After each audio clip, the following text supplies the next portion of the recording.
y que sepan que el trabajo que uno se toma de tratar de recolectar la voz de los distintos actores de la sociedad civil y traducirlo en una formulación de políticas públicas o de una crítica a la formulación de una política pública, en ningún concepto es personal.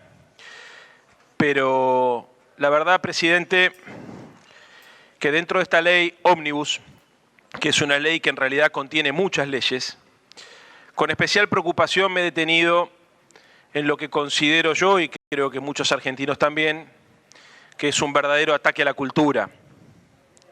Incomprensible que estemos dando este debate en el marco de un periodo de excepción, incomprensible que estemos dando un debate sobre el financiamiento o el desfinanciamiento de la cultura en el marco de una crisis de esta naturaleza, básicamente porque la mayoría de los institutos que se afectan son institutos que se autofinancian y que tienen la capacidad de generar recursos propios y cientos de miles de puestos de trabajo directos e indirectos.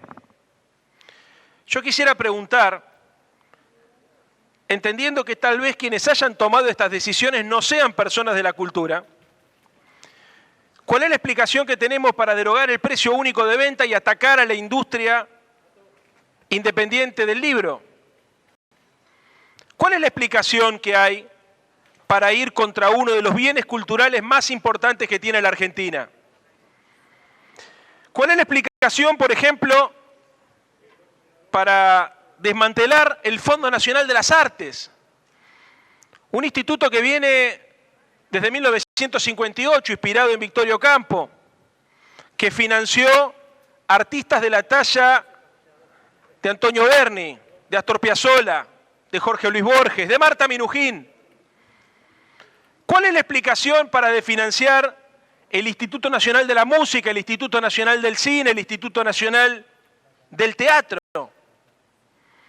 ¿Cuál es la explicación si para colmo no justifican hacia dónde irían entonces los recursos que le quitan a estos organismos? No termino de entender. Bueno, están llegando, sí, es un cumpleaños especial este.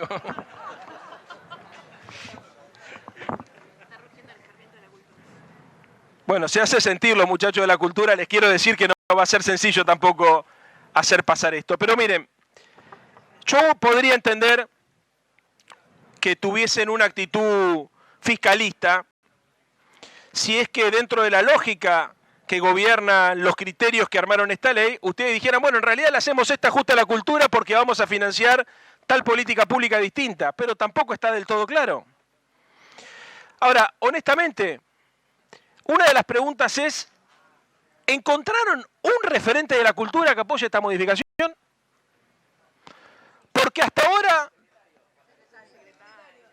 bueno, sin menospreciar las habilidades artísticas del secretario, pero se han expresado artistas de todas las miradas ideológicas de la Argentina. La segunda pregunta es, ¿por qué rompen lo que funcionan? Si incluso quienes son críticos de las gestiones culturales de los gobiernos anteriores han salido a decir que esto había sido un lugar donde se podían encontrar las distintas visiones y las distintas expresiones del arte. ¿Estudiaron ustedes la experiencia de otros países, por ejemplo, a la hora de modificar el precio único de venta? Porque Inglaterra hizo exactamente lo mismo y tuvo un problema enorme. Terminó aumentando el precio de los libros y destruyendo la industria editorial. Eliminan y desfinancian institutos, pero no explican a dónde van a ir esos recursos, porque paradójicamente, desde la mirada fiscalista de ustedes, no eliminan los impuestos o las tasas con las cuales se financiaban. Mire, yo no creo que esta sea una decisión de la cultura, ni siquiera creo que sea una decisión de la cultura de la gente que acompaña al gobierno del presidente Milei. Creo que es una decisión de los economistas, que es una decisión que tiene una mirada profundamente mercantilista, que va más allá del intento de ahorrar recursos para el Estado, de equilibrar el presupuesto.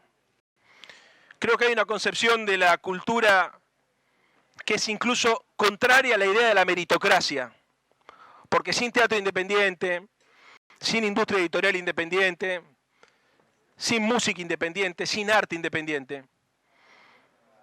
Los cientos y miles de argentinos y argentinas que producen valor a partir de su producción cultural no van a tener oportunidad. Ahora, realmente, y es lo que más me preocupa, creo que en el fondo hay un ataque a la identidad de los argentinos. ¿Por qué debe financiar el Inca?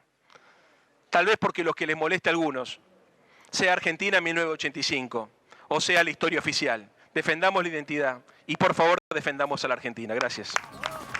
La primera inflación de Milei, ahí hablaba Santoro, la primera inflación de Milei, 25,5. El desafío de Milei, ¿cómo bajar la inflación? Esto es lo que va a suceder, los caídos de la clase media. ¿Qué van a pasar con los caídos de la clase media? 750.000 pesos para ser clase media. Esto es lo que hay que tener en el bolsillo. 500.000 tenés que tener para no ser pobre. 500.000, 290.000 pesos para no ser indigente. Y estamos viendo lo que sucede. Cava casi 200% de inflación en 2023. Inflación récord. Otra vez, ya está con nosotros Juan Pablo Costa, economista. Juan Pablo, gracias por estar. Estamos viendo la inflación, 25,5. ¿Qué es lo que va a pasar con esto, Juan Pablo? Bueno, es complejo porque además cuando uno desmenuza los distintos rubros, tenemos rubros que están por encima del promedio de 25,5, alimentos y bebidas, prepagas, o sea, el rubro de salud, pero ahí tenemos medicamentos y prepagas que ya están anunciando aumentos para enero que van a impactar después en el mes de febrero, y también tenemos otros rubros como es el caso del transporte, los combustibles, ¿no? que vienen de aumentar. Con lo cual, ahí está la discusión, posiblemente en estos meses. ¿Cuál es el problema? El gobierno planteó un incremento del dólar después de la fuerte devaluación, planchado en el 2% mensual. Ahora, con estos niveles de inflación se le va a complicar sostener ese nivel de devaluación en lo que se llama el current pay. Posiblemente de acá a un tiempo, en marzo, tenga que volver a devaluar y ahí se va generando también un círculo vicioso, ¿no? Entre devaluación y precios, que es un poco lo que preocupa. Bien, estamos viendo lo que sucede también en el mercado central. Ahí estaba Emma, ahora vamos a volver ahí. Tiene que ver con esto, la inflación 2023 211. Estamos en vivo e indirecto en el mercado central. Esto es en vivo e indirecto. Hay personas que están ahí tratando de ver cómo pueden hacer para enfrentar la situación. Bien, ahora, Miguel, ¿qué pasa con esto? ¿Qué dice el gobierno con respecto a este 25,5? El gobierno lo que planteaba es que una inflación del 25 al 30% era previsible. Incluso lo que hizo todo el tiempo Javier Milei es plantear casi una situación de catástrofe para después ser casi beneficiado con los resultados. En este caso, en una circunstancia en la que se podía esperar una inflación del 30%, esto para el gobierno de Javier Milei es poco, es lo previsible y van a buscar hacer una lectura positiva. Bien, ahora estábamos hablando también con respecto a los 750.000 pesos que necesitas para tener la canasta básica en tu casa. Juan Pablo, ¿por qué es tan alta esa canasta básica o ese precio para tener la canasta básica? Porque muchos de los precios que componen los bienes y servicios que componen la canasta básica son los que más han aumentado, especialmente en el caso de los alimentos. Entonces eso obviamente impacta fuertemente. A mí me llama la atención esta idea de que es una buena noticia el 25,5, la verdad es una inflación muy elevada, es un récord desde la salida de la hiperinflación. Es el doble de lo que dejó Massa, es el doble. En un mes se duplicó la inflación. Bueno, el gobierno dice estamos realineando precios relativos, esto va a bajar, ojalá, la verdad esperemos que así sea, pero a mí me preocupa que sea en todo caso el primer paso de